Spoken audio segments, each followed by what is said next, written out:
The scope finds him before he knows he's being watched. 800 meters of Nevada desert between the crosshair and the man walking toward the administrative building. He moves with the unhurried confidence of someone who has never once considered that the world might end without his permission. Broad shoulders, silver hair catching the afternoon light, 4 stars on his collar. The crosshair follows him for 3 seconds. 4, 5. Then the finger lifts away from the trigger guard. Not yet. The rifle lowers. The desert exhales. And the woman behind the scope sits up, slowly rolls her left shoulder once to release the tension, and begins to break down the weapon with the practiced efficiency of someone who has done this 10,000 times in conditions far worse than a sunny afternoon at Fort Braxton, Nevada. Her name, according to the base access log, is nobody. Her name, according to the tattoo on her left forearm hidden now beneath her sleeve, is something else entirely. Fort Braxton Firing Range sits on the southwestern edge of the installation, separated from the main complex by a quarter-mile of hard-pan desert and a chain-link fence that nobody has bothered to repair since 2019. The range itself is functional, nothing more.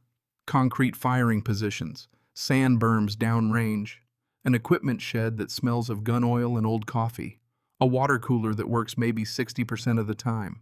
On a Tuesday afternoon in late October, 15 personnel are running qualification drills on the near lanes. The crack of rifle fire punctuates the dry air at irregular intervals. Brass casings catch the sun where they've fallen on the concrete. A range safety officer moves between positions, clipboard in hand, checking off names. In the shade of the equipment shed away from the active lanes, a woman sits cross-legged on the ground. She is 29 years old, though she looks older in the way that people who have seen too much always look older. Her uniform is standard issue, faded from washing rather than wear. No name tape above her right breast pocket, no unit patch on her left shoulder, no rank insignia anywhere. Just fabric and a human body inside it, both of them worn smooth by years of use. Her hands are moving. The M110 semi-automatic sniper rifle in her lap is disassembled into its component parts, laid out on a clean cloth with the precise organization of someone who does not need to think about where each piece belongs. Her right hand moves the cleaning cloth along the bolt carrier group in small, steady circles. Not fast, not slow, just steady the way a heartbeat is steady, the way breathing is steady when you have trained your body to stop treating either as optional. Rangemaster Colt Greer notices her from 40 feet away. He is 62 years old, built like someone who was athletic once, and is now just solid with a face that has been weathered by 15 years of Nevada sun into something resembling the landscape itself. He has run this range long enough to recognize every type of shooter the military produces. The nervous ones who grip too hard, the overconfident ones who don't grip hard enough, the veterans who have learned to be comfortable with the weapon, and the rookies who are still pretending. He can read a shooter the way some people read weather. He reads her from 40 feet away and feels something shift in his chest.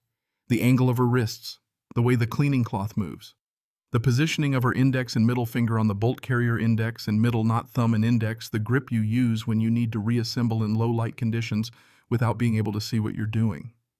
Greer has seen that grip in exactly 2 places in his entire career. Both of those places are classified above his clearance level. He is still watching her when the sound of boots on gravel announces the arrival of Admiral Declan Holt. There are 6 officers with him.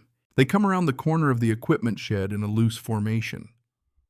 Holt at the center, the others arranged around him with the instinctive deference of men who have learned that proximity to power has its own rewards.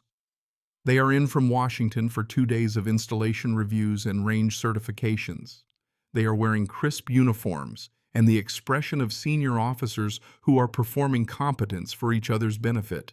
Holt himself is 58 thick through the chest, in a way that suggests he was once in exceptional physical condition and has since reached an accommodation with gravity. His jaw is set. His ribbons are arranged with geometric precision. He has the kind of face that does not invite contradiction. He sees the woman in the shed's shade and slows. The other officers slow with him. Officers. Harlan Crane is first to speak. 32 years old, lean and tanned, with the confidence of someone who has never yet been genuinely wrong about anything, and therefore has not yet learned what that feels like. He is Holt's aide, which means he has spent 2 years perfecting the skill of saying what Holt is already thinking just slightly before Holt says it. He looks at the woman on the ground. He looks at Holt. He allows a small smile to form. "Facilities maintenance," he says. "Or did we start letting civilians on the range for cleanup duty?" The other officers chuckle. One of them, a junior lieutenant who still has the look of someone recently separated from a classroom, nudges his neighbor. Holt takes 3 steps closer. His shadow falls across her workspace. The woman does not look up. "I asked you a question," Holt says, and his voice carries the tone of a man who has not been ignored in a very long time. "What's your rank, sweetheart? Or are you just here to polish our rifles?"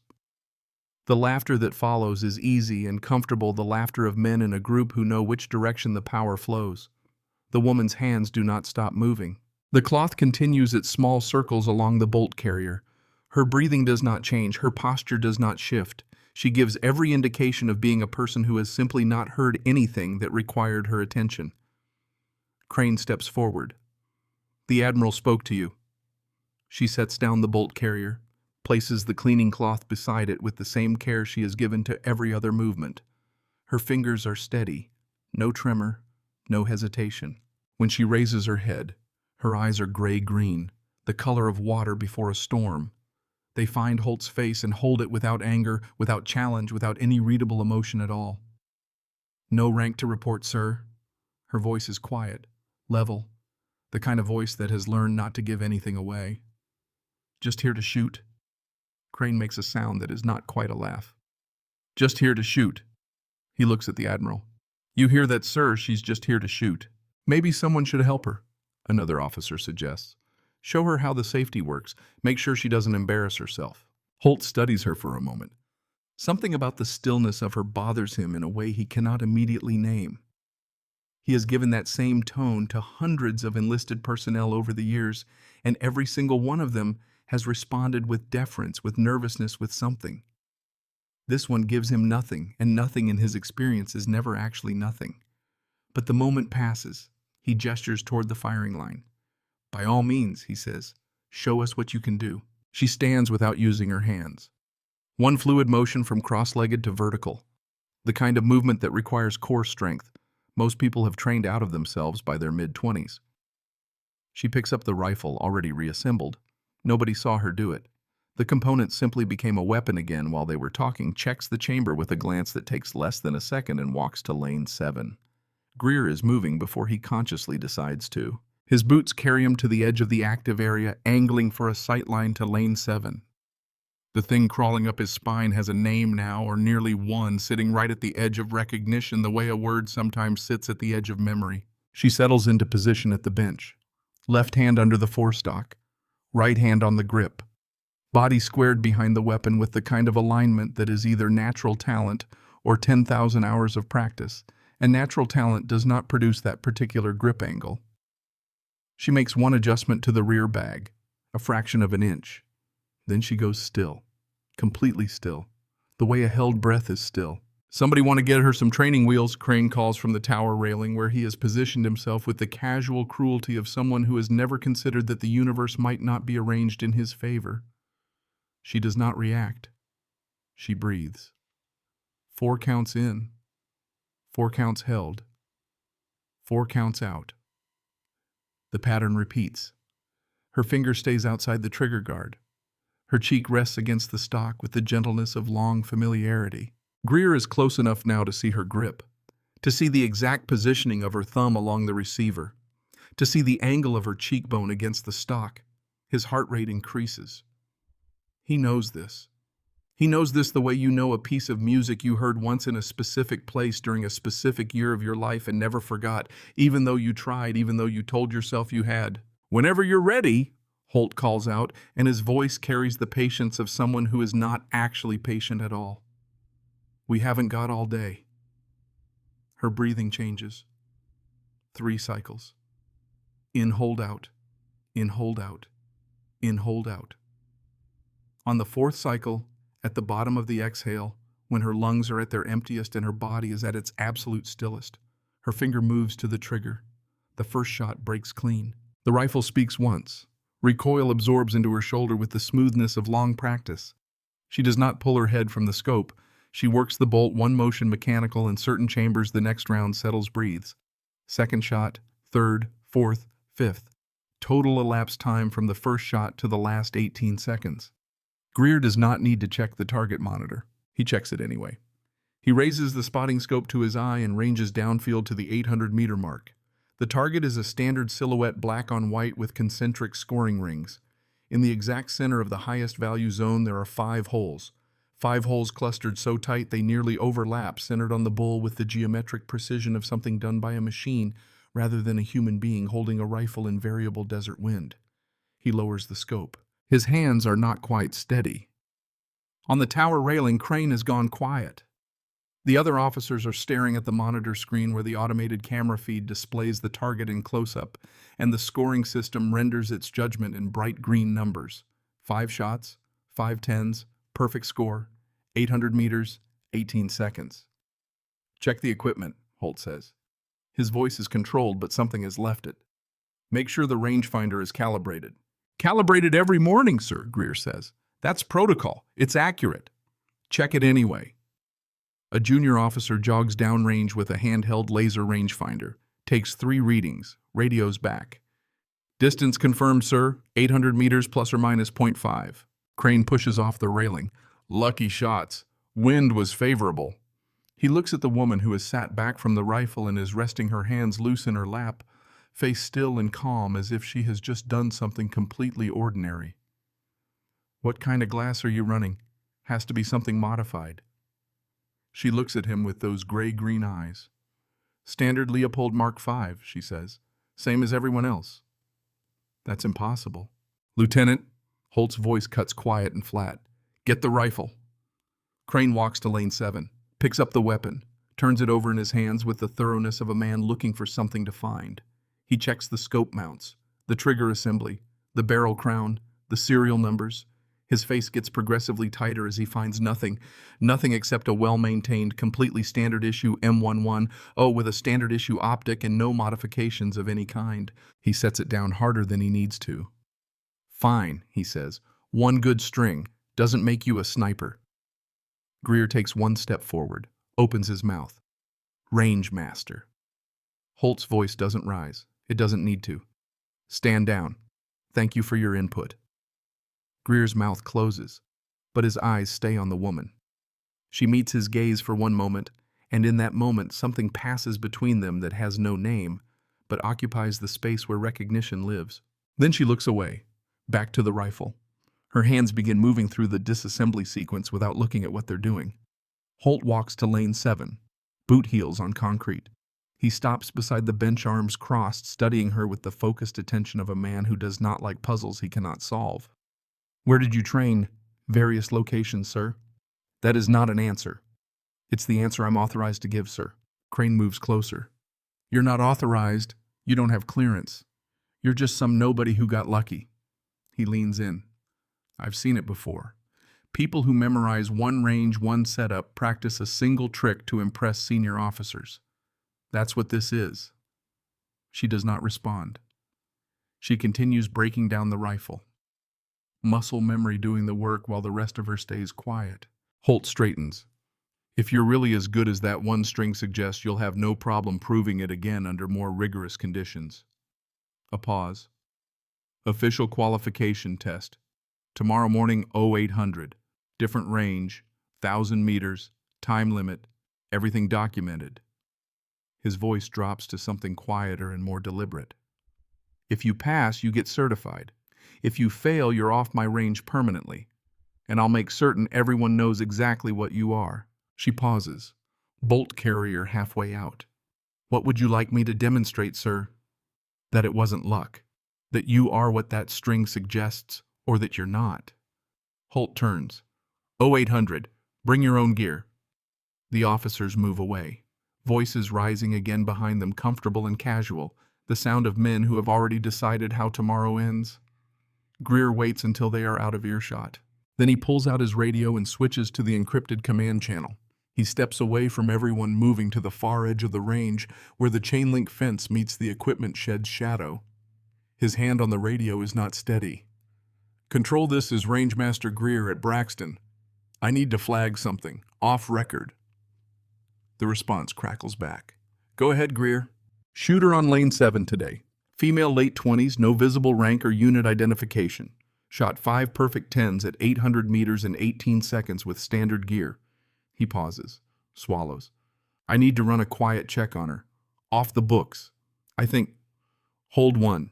The line goes quiet for 40 seconds. Then a different voice. Calm, professional, the kind that does not waste words. Rangemaster Greer, this is Colonel Vance G2. We've processed your inquiry. The individual you're describing is cleared to be on your range. That's all you need to know. Do not run her prints. Do not flag her access. Do not discuss this conversation outside of secure channels. A pause. And Greer, if she shoots tomorrow, let her shoot. That's an order. The line goes dead. Greer stands at the fence for a long moment. The desert in front of him stretches away toward the distant mountains, red and ochre in the late afternoon light. The range behind him is emptying out personnel heading back toward the main complex. Voices fading. He thinks about her grip, her breathing, the way her eyes had been when they met his, not nervous, not angry, just tired. Tired all the way down to whatever is underneath the person. He thinks about the spent brass he picked up without thinking, without knowing why, which is now in his shirt pocket. He has been doing this job for 15 years. He has seen Olympic-level competitors, special operations veterans, scout snipers, with 2 decades of confirmed trigger time. None of them, not one, has ever produced a group that tight at that distance under that kind of social pressure. Not unless they came from somewhere very specific. Not unless they had been made deliberately and systematically into something that most people would not believe existed if you described it to them. He pockets the radio and walks back toward the control tower, and the thing that has been sitting at the edge of recognition all afternoon finally has a shape, and the shape of it makes him walk faster. Building 14 temporary quarters, 2,200 hours. The room is what it is. Cinder block. Institutional paint. A single bed, a metal locker, a desk bolted to the floor. The kind of room that exists to be occupied temporarily by people who are between one place and another. The duffel bag on the floor beside the bed is the only personal item visible. Nothing on the walls, nothing on the desk except the laptop closed in a single manila envelope that arrived an hour ago through channels that do not appear in any official log. She sits at the desk with her left sleeve rolled up. The tattoo runs from mid-forearm to just below the elbow. She does not look at it. She knows what it says. She traces it with one finger the way you touch an old scar, feeling the slightly raised texture of ink sitting under skin. Scope reticle at the top. Crosshairs precise and geometric. Below that, the number 847. Below that, in clean block letters, Death Angel. Below that, dates 2018-2021. Below that, small but unmistakable, the JSOC unit insignia, 847. Not all of them were soldiers. Some were logistics specialists and communications officers and financial processors, people who sat in air-conditioned rooms in 3 different countries and moved money and information through systems they believed were invisible. Some of them never held a weapon in their lives, but they were all connected, all part of the same architecture, the same network that had embedded itself into military procurement and intelligence infrastructure over the course of 20 years, feeding information to the wrong people, redirecting contracts, ensuring that certain investigations reached certain conclusions and certain others were quietly buried. 23 of her 847 were on a specific list, a list she had compiled herself over years from fragments of information collected across 3 continents.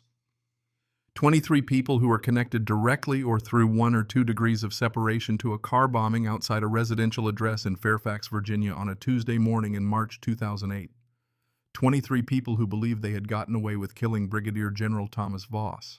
They were wrong, but they were dead, so it no longer mattered what they believed.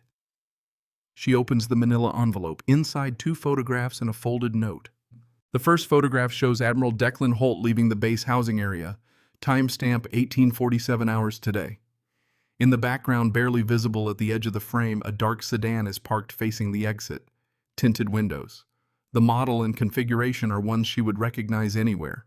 Not the same car, different year, different plates, but the same profile, the same setup. The network signature, she has learned to read the way other people read faces. The second photograph hits her differently. 2 children, a boy and a girl, elementary school age, standing at the curb outside a school building waiting for pickup. The timestamp is from this afternoon. These are not Holt's children. She looks at the note. 4 words: Crane has been compromised. She sets the photographs down and sits for a moment with this. Harlan Crane, 32 years old. Holt's aide.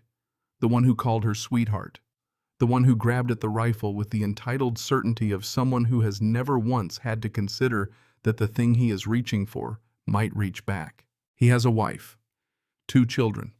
The network found them, found the pressure point, applied pressure, and now Crane is doing what people do when the thing they love most is being held at knife point. He is cooperating. He is being useful. He has probably been useful for 6 weeks at least, based on the typical timeline for this kind of operation, starting with small requests and escalating toward whatever the network actually needs.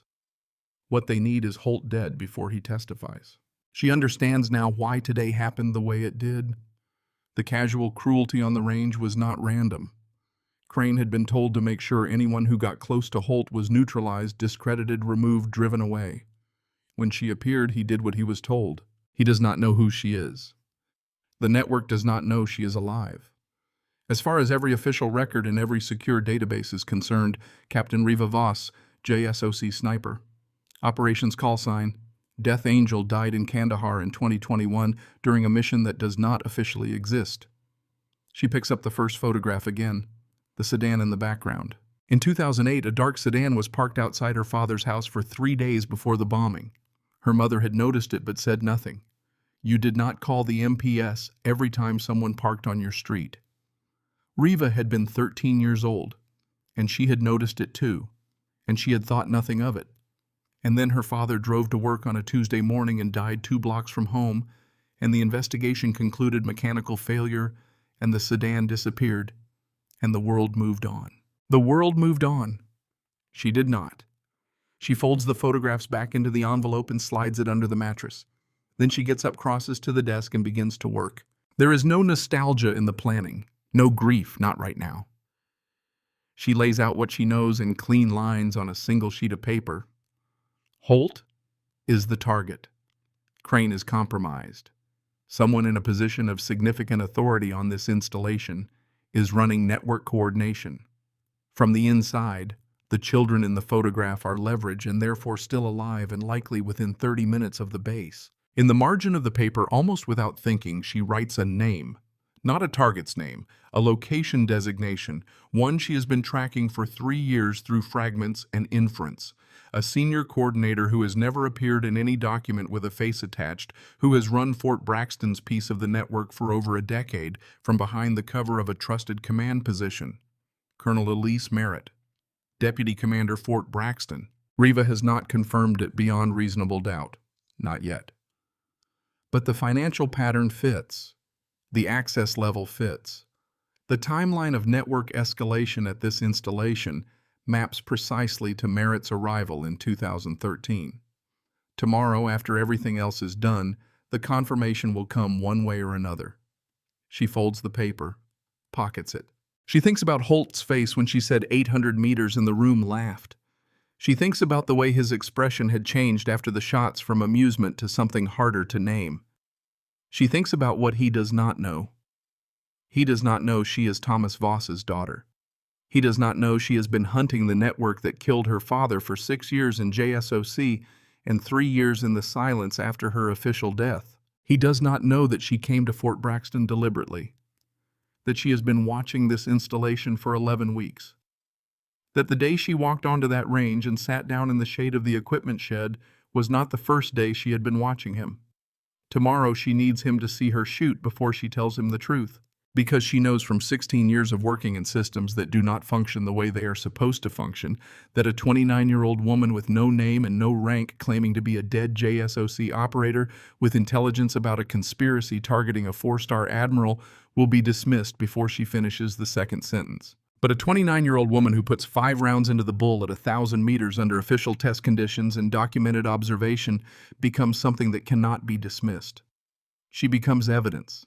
She becomes someone that serious people have to take seriously. 847. 23 of them for her father. The rest for her country, her unit, the mission. Tomorrow is not about adding to that count.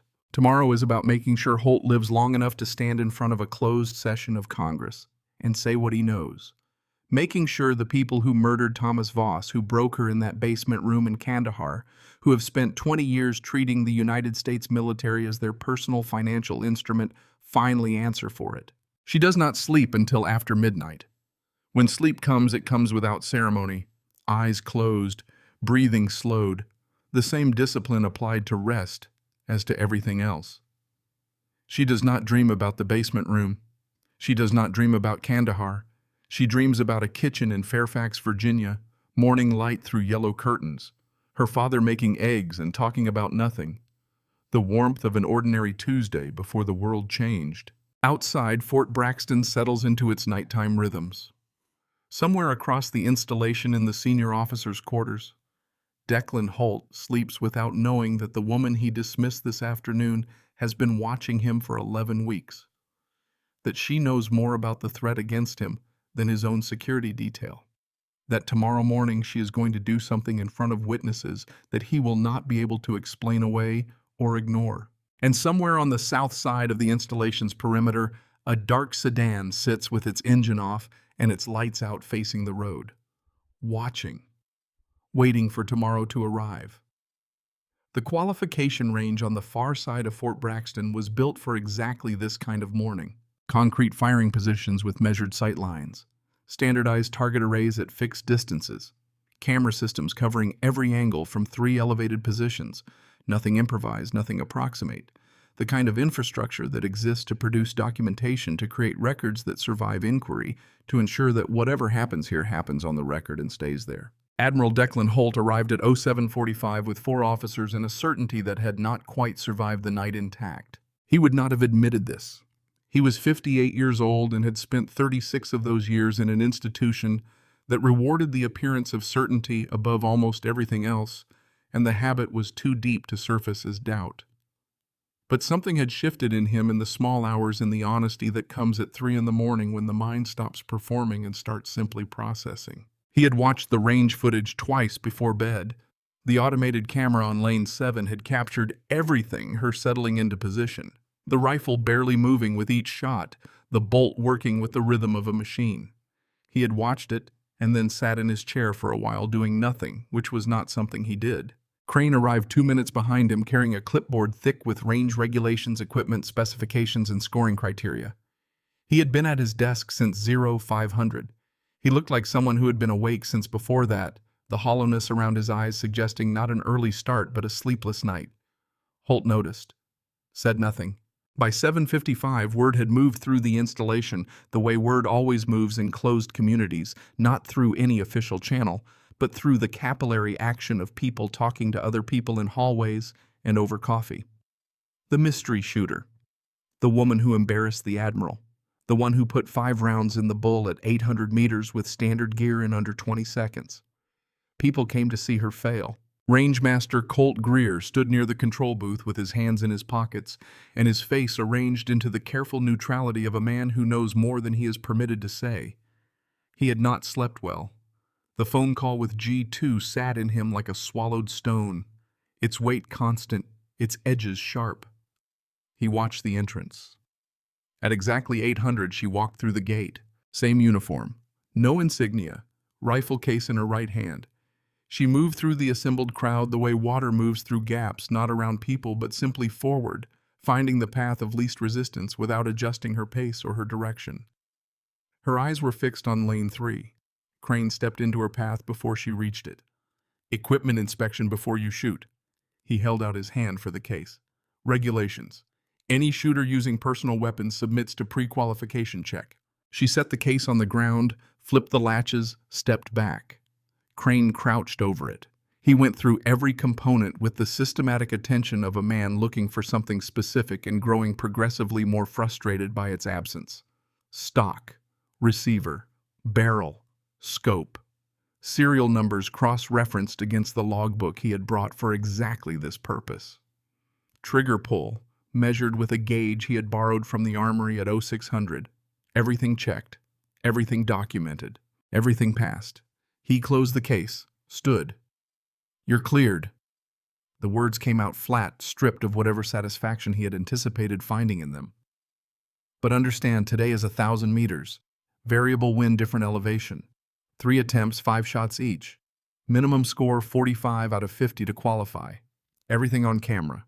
She picked up the case. Walked to lane 3. The crowd pressed closer as she set up. She worked through the preparation with the same unhurried precision she had brought to lane 7 the day before. Rifle onto the rest. Stock fitted to her shoulder. Left hand positioned under the forestock, right on the grip. One small adjustment to the rear bag. A minor correction to the scope's parallax dial. Wind reading from the flags, downrange 2 of them, at 400 meters and 800 both, showing movement from the southwest. She made the windage adjustment. Checked it. Made a second smaller correction. Then she went still. The range safety officer called the course of fire. "Shooter, you have 10 minutes to prepare. 3 attempts, 5 shots per attempt. Minimum 45 to qualify. Range is hot. Begin when ready." Crane leaned toward Holt. "Watch the first shot," he said quietly. "She'll be off. Classic mistake at this distance is overcorrecting for wind. She'll pull left." The first shot broke clean. Downrange 1,000 meters away, the target camera registered the impact and transmitted it to the monitor on the tower. Center ring, 10 points. Crane blinked. "Wind assisted. Watch the next one." Second shot. Same mechanical rhythm. The rifle spoke, absorbed its own recoil, and was still again before the brass finished its arc to the concrete. The monitor updated. Another center hit. 10 points. The crowd that had come to see her fail went quiet by the third shot. By the fourth, the jokes had stopped entirely. People were leaning forward, phones appearing in hands, recording without quite deciding to record. Fifth shot. The monitor displayed the final tally. 50 out of 50. First attempt. Perfect. Crane stared at the screen. "Check the rangefinder." Greer keyed his radio without expression. "All systems confirmed accurate. Range is 1,000 meters plus or minus .3. Calibration verified this morning per protocol." Holt stepped forward. He stood in front of the monitor with his arms at his sides, looking at 5 holes forming a cluster smaller than his closed fist. At 1,000 meters, in variable wind, on the first attempt of an official qualification test with cameras running and 50 people watching. His mind was doing something it rarely did anymore. It was revising. "Attempt 2, the safety officer called. Crane raised his hand. "Change conditions. Move her to lane 5. Greer's voice came sharp. "Lieutenant, that is not within standard protocol. I'm invoking safety officer discretion. Lane 3 has a wind shadow from the berm. Lane 5 is fully exposed. If her performance is genuine, the conditions won't matter." Holt looked at the two of them.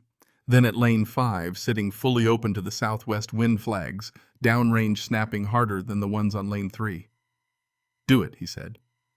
She stood without comment, picked up the rifle in the case, moved to lane 5 and set up again from the beginning, running the same preparation sequence, making new adjustments for the changed wind angle. The setup took 4 minutes, then she went still again. 5 shots, same rhythm, same result, 5 more center hits, another perfect 50, 100 out of 100 total. The crowd was not quiet anymore. It was the specific silence that comes after something that reorders a room's understanding of what is possible, not the silence of nothing happening, but the silence of too much happening too fast to process. Someone near the back said something in a low voice. The person next to them said nothing at all. Crane dropped his clipboard. It hit the concrete and nobody bent to pick it up. Holt said, "Third attempt. I want no." His own voice coming out of his own mouth, stopping himself. He stood with that for a moment. No more attempts. He looked at the monitor one more time, then he turned and walked to lane 5. "She's qualified." He stopped beside the bench, looked at her. "Who trained you?" "Various instructors, sir." "That is not an answer." "It's the answer you're cleared to receive, sir." Something moved across his face. Not anger. The early edge of something that had been building since 3 in the morning when he watched the footage alone and couldn't explain what he was seeing. "I want your full identification, your service record, your orders, right now." She looked up at him, gray-green eyes calm and direct. "I don't think you do, sir." A pause. "Not here. Not in front of everyone." That was not a request. Crane moved. He came around the bench toward her, hand extended, reaching for her arm with the physical certainty of someone who has decided that the situation requires a different kind of authority. His fingers closed around her left forearm. He gripped, pulled upward, intending to bring her to her feet to force the compliance that words had not produced. When he pulled her sleeve road up, he saw it before he could stop seeing it. Crane's hand stopped moving. His grip did not release, but it stopped, just stopped, frozen in the middle of its own intention, as if the signal from his brain had been interrupted somewhere between the decision and the execution. The tattoo was fully visible. Scope reticle at the top, crosshairs geometric and precise. Below it the number. Then the words, then the dates, then the insignia at the bottom that Crane did not recognize, but that made the veteran standing 15 feet behind him make a sound that was not quite a word. Greer had gone white. He gripped the edge of the console with both hands like a man on a boat who has just felt the deck shift beneath him in a way it should not. Holt looked at the tattoo. He read it once. Then he read it again, because the mind sometimes refuses the first reading of something that contradicts what it knows to be true. His face moved through several things in the space of a few seconds: confusion, disbelief, the blankness of a man whose certainties are reorganizing themselves without his permission. His lips formed a word. It didn't come out. Then it did, barely above a whisper. Death Angel. She pulled her arm from Crane's grip. Crane let go without noticing he was letting go. She rolled the sleeve back down, turned to face Holt directly. Captain Reva Voss, she said, and her voice was the same quiet level it had been all along, carrying nothing extra, carrying everything necessary. JSOC Sniper Operations, 2018 through 2021. 847 confirmed eliminations. The silence was absolute. 50 people, and not one sound. Holt's jaw was tight. He looked at her with the focused attention of a man who has just realized that the thing he was looking at is not the thing he thought he was looking at. You're dead, he said. The report was intentional, sir. She picked up her rifle case. Walk with me. She did not ask. She started walking toward the parking area, away from the crowd and the cameras and the tower, where Greer was still gripping the console with both hands. Holt walked with her. Crane followed, moving automatically, not yet caught up to what was happening. She stopped at her vehicle. A civilian truck, Nevada plates, backed into the space with the exit-facing orientation of someone who parks for departure rather than arrival. She set the rifle case in the bed and opened the map she had folded in her jacket pocket, spreading it flat on the hood. Not a courtesy. A tool. 8 weeks ago, she said, a network that has been operating inside military procurement and intelligence infrastructure for 20 years identified you as a threat. You are scheduled to testify before a closed session of the Senate Armed Services Committee in 31 days. The network knows what evidence you're carrying. They cannot allow you to deliver it. Holt looked at the map, then at her. What network? The same one that killed Brigadier General Thomas Voss in March 2008. She said it without emphasis, the way you say something you have said to yourself 10,000 times until the words have been worn smooth by repetition. Fairfax, Virginia, his car, ruled mechanical failure. The name landed on Holt like something physical. She watched it happen, watched his face do what faces do when a name resurfaces after 16 years of deliberate burial. The color changed. Something behind his eyes changed. He opened his mouth and closed it and opened it again. Thomas Voss, he said, was my father. She kept her eyes on the map. You and he investigated this network together from 2006 to 2008. You were partners. The night before he was going to brief the Secretary of Defense, someone put a device under his car. She looked up then and met his gaze directly. I was 13 years old. I watched the news footage. I watched them carry him out. Holt said nothing. The silence coming off him now was different from the one on the range. That one had been the silence of surprise. This one was older, heavier, the silence of something long suppressed that has just been named out loud. You stayed quiet, she said. It was not an accusation. It was a statement of fact delivered in the same level tone as everything else. You had a family, you had a career, the investigation was closed, you told yourself there was nothing you could do. His jaw tightened. Reva, I'm not here for that, sir. She looked back down at the map. I'm here because they're coming for you, and because you need to be alive to testify, and because I am the only person in a position to stop what happens in the next 40 minutes if you let me." Crane had been standing to the side throughout this, his clipboard still in his hand, his face doing something complicated. She turned to him now. "Lieutenant Crane?" Her voice stayed level. "How long have they had your family?" Crane went rigid. "The messages started 6 weeks ago," she said. "Small things first, schedules, access logs, nothing that felt like a real betrayal. Then the escalation, then the photographs of your children, Sarah leaving work, Emma and Lucas at school." She watched his face collapse by degrees, layer by layer, the performance of composure giving way to what was underneath.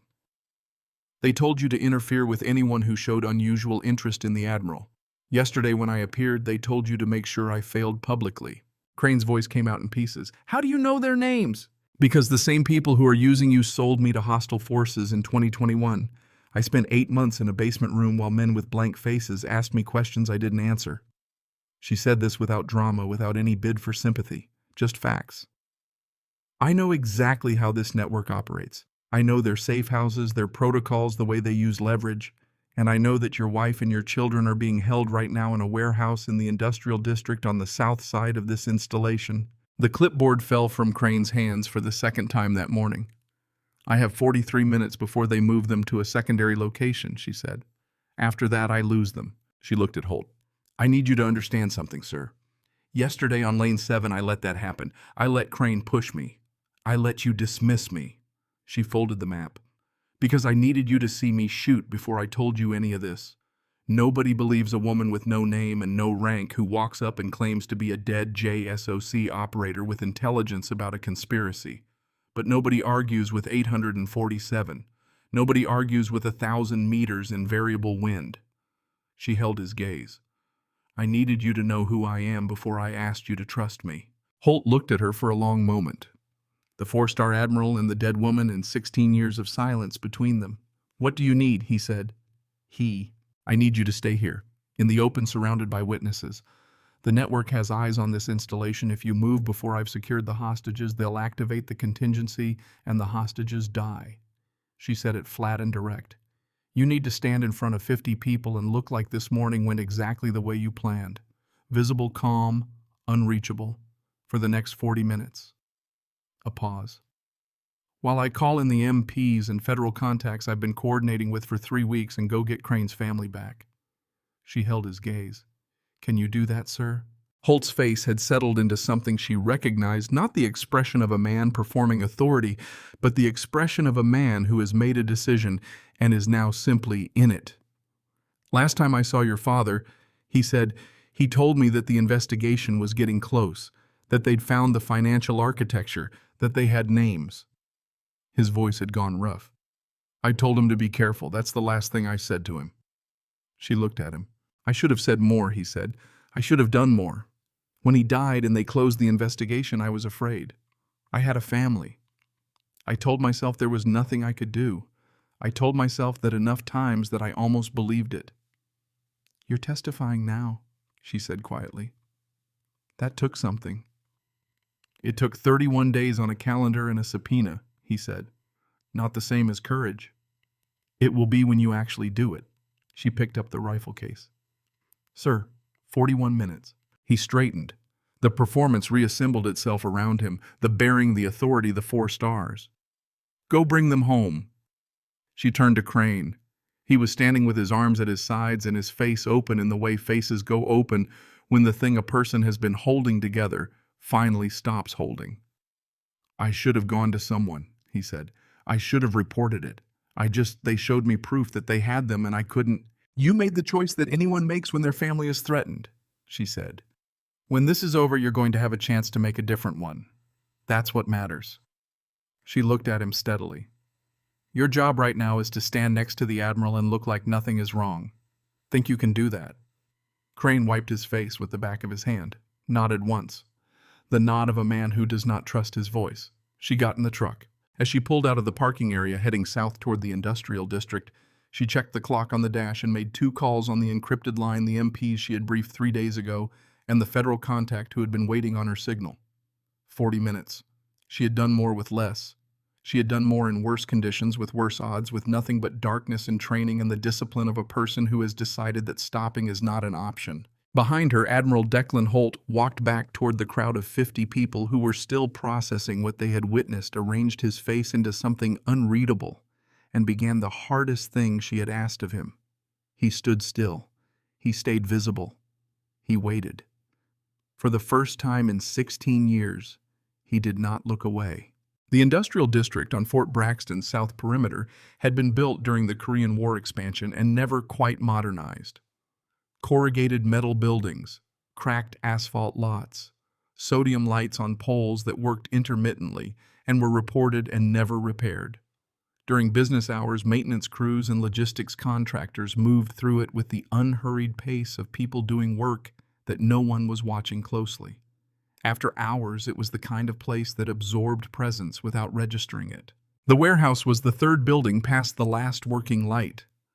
Reva parked 2 blocks north, backed against a fence, engine off. The clock on the dash read 0847. 36 minutes before the network moved the hostages to a secondary location that she did not have confirmed coordinates for and would not be able to find in time. She pulled the tactical vest from behind the seat and put it on in the cab, checked the sidearm, checked the suppressor threading, checked the tranquilizer rounds in the secondary magazine, non-lethal fast-acting, developed for exactly this kind of situation by people who understood that the primary risk in a hostage environment was not the guards but the noise a guard makes when he goes down the wrong way. She thought about the layout she had built from 11 weeks of observation. Single-story structure, approximately 4,000 square feet. 2 vehicle entrances, 1 personnel door on the east face, 1 emergency exit on the west. She had watched this building on 6 separate nights. She knew which lights stayed on. She knew the rotation. She did not know how many had been added since last week. That was the variable. That was always the variable. She got out of the truck and moved. The desert morning had not yet fully warmed, and her breath was faintly visible in the shadow between the buildings. She stayed close to the fence line, using the darkness cast by the sodium light, 2 poles back, moving in the steady, unhurried way that covers ground without producing sound. At 50 meters, she stopped and went still. 2 guards outside the personnel door, both smoking, weapons slung casual, the posture of men who have been standing outside a building for a long time without anything happening and have stopped believing anything will. The network had been operating without serious interference for the better part of 2 decades. Complacency was not a character flaw in these men. It was a reasonable response to experience. Experience was about to become a liability. She worked left, staying in the shadow of the fence, circling toward the angle where the building's corner would give her a sight line to both men simultaneously. The suppressor extended the barrel and changed the balance of the weapon in her hand, a familiar adjustment, the kind her body made without instruction from anything above the level of muscle memory. She took the first guard at 20 meters. The tranquilizer round made a sound like a staple gun. He sat down against the wall with his chin on his chest, the cigarette still between his fingers, smoke rising in a slow curl. The second guard turned toward the sound. She took him before he completed the turn. He went down sideways, catching himself on one hand before his knees touched the ground, then settling slowly, the way people settle when the signal from the brain to the body stops arriving. No shout, no radio keyed. 12 seconds from the first shot to 2 men on the ground with their weapons still slung and their eyes closed. She was at the personnel door in 4 more seconds. The lock was a standard tumbler, the kind installed in 1987 and never upgraded because nobody had submitted the paperwork. She worked it with the pick set she carried the same way she carried the suppressor. Not because she always needed it, but because the one time she didn't have it would be the one time she did. 11 seconds. The door swung inward on hinges that had not been oiled since the previous administration. She held for 3 counts. Then she went in. The interior was lit by 2 bare bulbs hanging from the ceiling on long cords, casting circles of yellow light that left the corners in shadow. The smell was oil and concrete, and the staleness of a space that has been occupied by people who did not open windows. 3 men sat around a folding table in the center of the floor. Cards face up, chips scattered, a radio at the table's edge with its volume turned low. Their weapons were on the table or leaning against their chairs, accessible but not in hand, the arrangement of men who had assessed the situation and concluded that nothing was going to require them to move quickly. In the far corner against the wall, 3 people sat with their wrists zip-tied to a length of pipe that ran along the baseboard. A woman in her early 30s, a boy of approximately 8, a girl of approximately 6. The children were asleep against their mother, their heads on her shoulders, exhaustion having done what fear could not. The woman was awake. Her eyes found Reva in the doorway in the first second. Reva put one finger to her lips. The woman's expression did not change. Her chin dropped a fraction of an inch. Reva moved. She came in low and fast from the right side, using the shadow at the edge of the light circle, crossing the distance to the nearest man before the card game had registered a new presence in the room. The first man went down with a tranquilizer round at close range, the impact driving him sideways off his chair with a sound like a heavy bag dropping. The second man got to his feet, got one hand on his weapon. She was already past him. The suppressed round took him in the shoulder of his gun arm, a live round placed with the precision of someone who has spent years learning exactly where to put a bullet to stop a specific function without stopping a life. He spun and sat down hard and stayed there, hand pressed to his shoulder, processing pain with the stunned expression of someone whose body has delivered information his mind had not anticipated. The third man overturned the table, getting up. Cards and chips scattered across the concrete. He was faster than the others and angrier, and he came around the table with his weapon raised and his eyes moving, looking for the threat. He found her. She was already positioned, already still, the weapon already leveled. He looked at the suppressor, at her face, at the 2 men on the floor. He made the calculation that men in his situation always eventually make the one between what he was being paid and what was being asked of him to earn it. He set the weapon down on the overturned table, stepped back, put his hands up. 15 seconds. 3 men down or compliant. 0 noise above the threshold of the building's walls. Reva crossed to the corner, crouched in front of the woman. "Sarah Crane," she said quietly. A statement, not a question. The woman looked at her with eyes that had been through 26 hours of something that would take a long time to come back from. "He sent you," she said. Her voice was almost no sound at all. "Harlan sent you. He helped me find you." Reva produced the knife from her vest and began working on the zip ties. "Your children are safe. 3 men are down. There's a vehicle 2 blocks north." She worked through the first tie and started on the second. "Can you walk?" "Yes." "Good. When I get these off, you pick up your daughter and walk directly to the east door. Don't stop. Don't look at the floor. Just walk." Sarah looked at her. Something in her face that was past fear and through it and coming out somewhere on the other side. "Who are you?" Reva cut the last tie. "Someone who was in a room like this once," she said, "and got out." She helped the girl up first, still half asleep.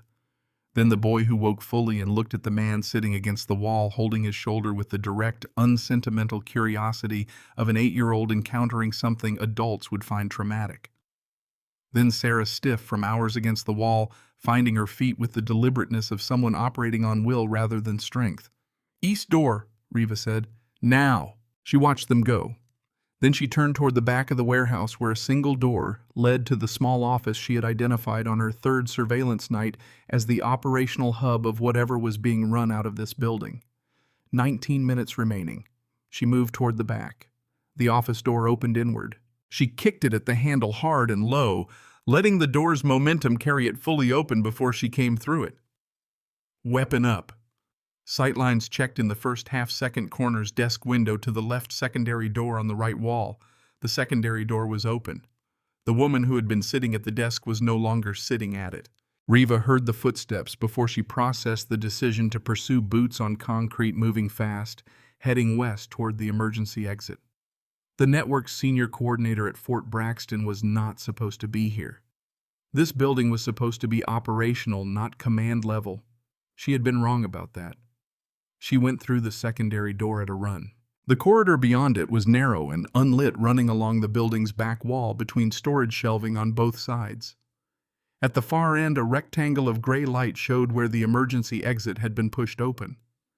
She could hear the footsteps ahead fast, but not trained fast, the run of someone physically capable, but not accustomed to moving away from a threat rather than toward one.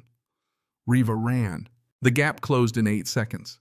She came through the emergency exit into the morning gray of the lot behind the building and saw the figure ahead, a woman in civilian clothes moving fast toward a vehicle parked at the lot's far edge, keys already in hand. Colonel Merritt? The name came out flat and certain, not a guess. Colonel Elise Merritt stopped. She turned slowly the way people turn when they have weighed their options and found them insufficient. 52 years old, gray hair pulled back tight, the bearing of someone who has spent 30 years in uniform and carries it in her body, even in civilian clothes.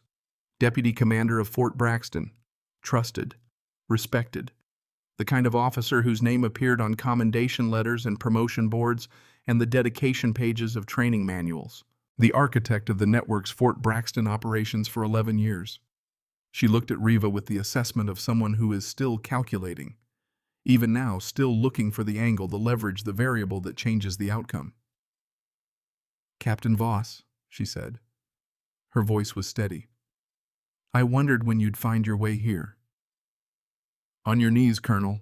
Hands where I can see them." Merritt did not move immediately. "You know this doesn't end the network. I'm one node. Remove me and the architecture continues. You've been hunting this for 16 years and you've barely touched the surface." "Your hands, Colonel. You're going to put me in a room and expect me to talk." Merritt tilted her head slightly. "What makes you think I'll cooperate?" Reva took 3 steps forward, closing the distance, keeping the weapon level. "In 2008, the phrase used internally when the decision was made about my father was 'he found us first.' I have the communication. I have the financial transfer that preceded the bombing by 72 hours. I have 11 weeks of documentation from this installation alone." She stopped 4 feet away. "You can refuse to cooperate and I present what I already have. You spend the rest of your life in Leavenworth as the woman who ordered the murder of a brigadier general with no deal, no consideration, no chance to explain yourself." She paused. "Or you testify. Give up every name, every account, every piece of the architecture we don't already have, and you become the person who brought it down." Merritt looked at her for a long moment. Something moved across her face. Not remorse, it was too late in a life for remorse to arrive cleanly. Something closer to the recognition of a final option, the expression of someone who has always chosen survival, and is choosing it again one last time in the only direction still available. "Your father found something we hadn't anticipated," Merritt said quietly. "He was more thorough than anyone expected. If he'd briefed the secretary that morning—" "Get on your knees," Reva said. Not loud, not hard. The voice of someone who has finished the part of the conversation that was a conversation. Merritt held her gaze for 1 more second. Then slowly she went to her knees on the cracked asphalt. Her hands came up and laced behind her head with the mechanical compliance of someone who recognizes an endpoint when she reaches it. Reva cuffed her, brought her to her feet, turned her toward the building. She said nothing else. There was nothing else she needed to say. The words that mattered had been said. Whatever Merritt carried inside herself about Thomas Voss, about 2008, about 11 years of running operations out of a warehouse on the south perimeter of a base she had been trusted to protect, those were Merritt's to carry. They always had been. Reva had been carrying her own weight long enough to know the difference. The sun was fully up by the time she walked Merritt out of the warehouse's east door. The parking area had changed in the time she'd been inside. 2 military police vehicles. A black SUV with government plates, the federal contacts she had called from the truck, responding exactly on the timeline she had given them 3 weeks ago when she laid out the full operational plan. Holt's car, which meant Holt himself standing near the fence line in the early morning light with his arms at his sides and the expression of a man who has been waiting and was not certain what he was waiting for. Crane was out of his vehicle before it had fully stopped. He crossed the lot at something between a walk and a run, the controlled movement of a man who has decided that running would mean he wasn't sure, and he needed to be sure, and then he saw his wife and his children coming through the east door, and the controlled movement stopped being controlled. Sarah reached him at the same time he reached her. The children closed in from both sides. The 4 of them stood in the early morning light and held each other with the desperation of people who have been on opposite sides of an unknowable distance and have just crossed back. Reva watched for 1 moment. Then she looked away. Military police took Merritt, two of them professional and efficient, loading her into the back of one of the vehicles with the practiced movements of people doing a job. Merritt did not resist. She walked and sat and looked straight ahead with the composure of someone who has decided what their face is going to do and is doing it. The black SUV disgorged three men in civilian clothes who did not introduce themselves. They moved toward the warehouse with the purposeful quiet of federal personnel arriving at a scene they have been briefed on and are now processing. One of them paused near Reva, looked at her, nodded once. She nodded back. No names exchanged, none necessary. Holt walked across the lot toward her. He moved through the activity around him without acknowledging it, his eyes on her, crossing the distance between them with the steady pace of a man who has decided what he is going to say and is going to say it. She turned to face him when he was close. They stood in the middle of the lot with military police and federal personnel moving around them. The sun was above the building line, now casting long shadows west. Somewhere behind them, one of Crane's children said something, and the sound of it, high and ordinary and alive, crossed the morning air and was gone. Holt came to attention. The movement was precise and deliberate, the full formal posture of 36 years in the United States Navy, and he held it for one moment before his right hand came up in a salute that was not a gesture or a performance, but the only language he had adequate to what he was trying to say. She returned it. He dropped the salute. His voice, when it came, had lost the authority it used as its default register. What was underneath was older and less certain and more true. "The night before your father was killed," he said, "he told me something. He said, if anything happens to me, tell Reva she doesn't have to be a soldier. Tell her she can just be my daughter." He stopped. "Tell her that's enough." She held his gaze. Behind her eyes something moved that she did not allow to her face. It was there, and then it was managed the way she managed everything, not suppressed but contained, placed carefully held until a time and a place that was hers rather than everyone else's. "Thank you for that, sir," she said. He lowered his eyes briefly. When he raised them again, something had resolved in them. The long, complicated architecture of 16 years of not doing the right thing had been named and acknowledged and would now have to be lived with in a different way than before. "You'll testify," she said. 6 weeks, closed session. He nodded once. "I'll deliver everything I have. Your father's investigation, the financial records, the names, all of it." A pause. "It should have happened 16 years ago." "It's happening now," she said. "That's what matters." She turned and looked at Crane, who had separated slightly from his family and was watching her with the open expression of a man who has been carrying a weight he did not choose and has just had it lifted and is not yet certain what his body does without it. He opened his mouth. She could see him assembling the words, the apology, the accounting, the long list of things he had done under impossible pressure that he needed someone to hear. She spoke first. "You made impossible choices under impossible conditions. When it mattered, you chose to help." She held his gaze steady. "Your family is safe. Go be with them." He closed his mouth. His eyes were wet. He nodded once, the nod of a man who has been given something he knows he will spend a long time trying to deserve. She walked to her truck. Greer was waiting near the gate. He had driven down from the range in the last 20 minutes, arriving in time to see the military police vehicles and the federal SUV and Merritt in handcuffs arriving in time to understand, without being told, that what he had suspected yesterday afternoon when he watched a woman shoot 5 perfect 10s at 800 meters had been, if anything, an underestimation. He stood by the fence with his hands in his pockets. The spent brass casing from Lane 7 was still in his shirt pocket where it had been since yesterday. He looked at her when she came through the gate. She stopped. For a moment they simply stood in the morning light, the range master and the ghost. 2 people who had recognized something in each other yesterday across 40 feet of firing range, and were only now in a position to acknowledge what that recognition had been. "I called Dale Pruitt last night," Greer said. "After G2 told me to stand down, I needed someone who would know." He paused. "He told me to walk away." "Good advice," she said. "I didn't take it." She looked at him. "No, you didn't." A beat. "You stood where you were supposed to stand. That mattered." He nodded slowly. reached into his shirt pocket, held out the brass casing Lake City Standard the same as everyone else's. She looked at it.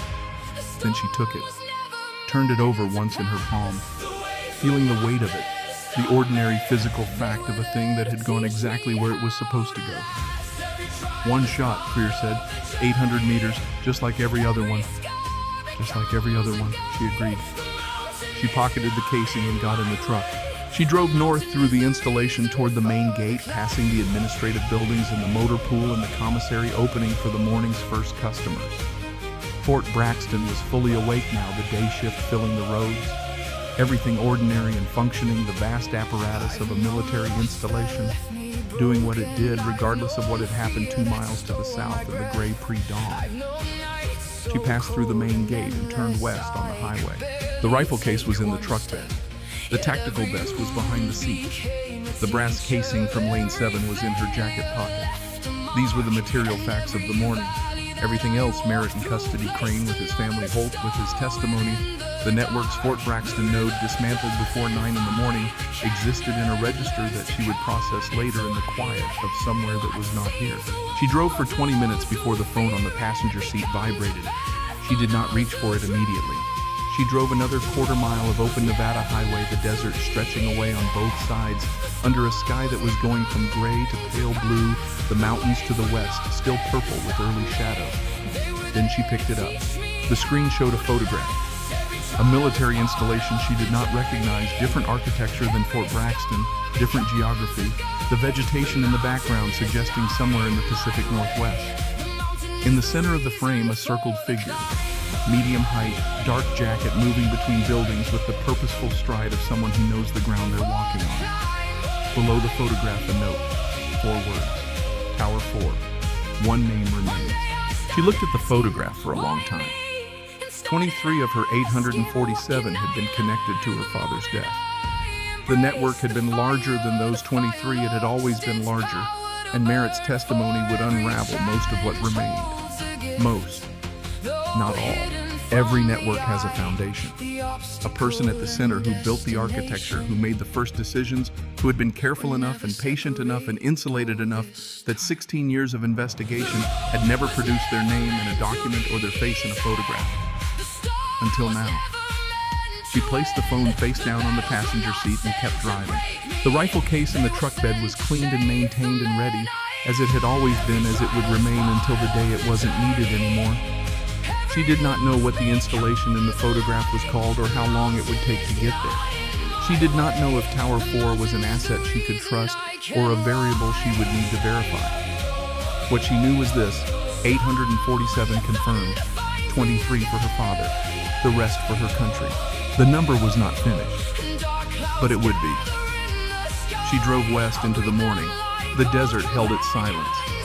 And somewhere in the Pacific Northwest, in a military installation that had not yet appeared in any file she had access to, a circled figure walked between buildings in the early light, unhurried, certain unaware.